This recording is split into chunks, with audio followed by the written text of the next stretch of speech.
বয়াতি আবুল সরকার আল্লাহ তাআলাকে নিয়ে বাজে কথা বলেছে।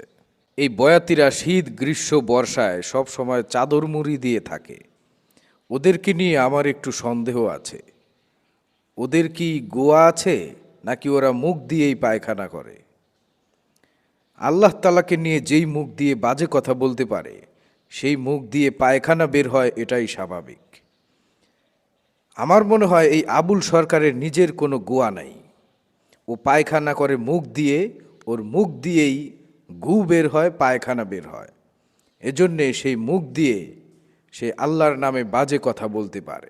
কিন্তু একটা জায়গায় আমার প্রশ্ন জাগে, এই হারামজাদা আবুল সরকার যে সমস্ত মানুষের সামনে এই কথাগুলো বলল, বয়াতি গান বলে, সবগুলাই কি গরু ছাগলের দল নাকি?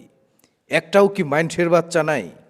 যখন আল্লাহ তাআলাকে নিয়ে এই বাজে কথা উচ্চারণ করলো, তখন কি একজন মানুষ এমন পাওয়া গেল না যে সাথে সাথে ওর কলার ধরে বলবে, তোর আজকে পরীক্ষা করব, তোর গোয়া আছে নাকি তুই মুখ দিয়ে পায়খানা করিস? এই হারামজাদা আবুল সরকার বলেছে আল্লাহ তাআলার কথার নাকি গোয়া মাথা নাই।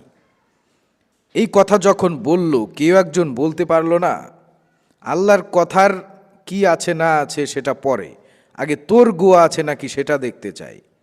তোর গোয়া আছে নাকি তুই মুখ দিয়েই গোয়ার কাজ মুখ দিয়ে সারিস, মুখ দিয়ে পায়খানা করিস, সেটা আগে পরীক্ষা করতে চাই। একজন মানুষের বাচ্চা ছিল না? সবগুলা কি গরু ছাগল নাকি? শুধু কান দিয়ে শুনেই যায়, কি বলে সেটা খেয়াল করে না। এখন কিছু মুক্তমনা মানুষ বলতে পারে, আবুল সরকার আল্লাহ তাআলাকে নিয়ে বাজে কথা বলেছে, সে যদি অপরাধ করে থাকে তার বিচার আল্লাহ করবে, এতে আমাদের কি, এতে মোল্লাদের কি আর হুজুরদের কি? আল্লাহ তাআলার ঠেকা পড়ে নাই। আল্লাহ তাআলা বলছেন, মুসলমানদেরকে বলে দিয়েছেন এই ধরনের হারামজাদাদেরকে, এই সমস্ত জারজদেরকে শায়েস্তা করার জন্যে মুসলমানদেরকে অর্ডার করেছেন। মুসলমানদেরকে বলে দিয়েছেন এই সমস্ত হারামজাদাদেরকে সাইজ করার জন্যে। আল্লাহ তাআলা কেন করবেন? মুসলমানদেরকে আল্লাহ তাআলা যে হাত পাও দিয়েছেন, শক্তি দিয়েছেন, সেই শক্তি ব্যয় করে এই হারামজাদা জারজদেরকে সাইজ করতে হবে।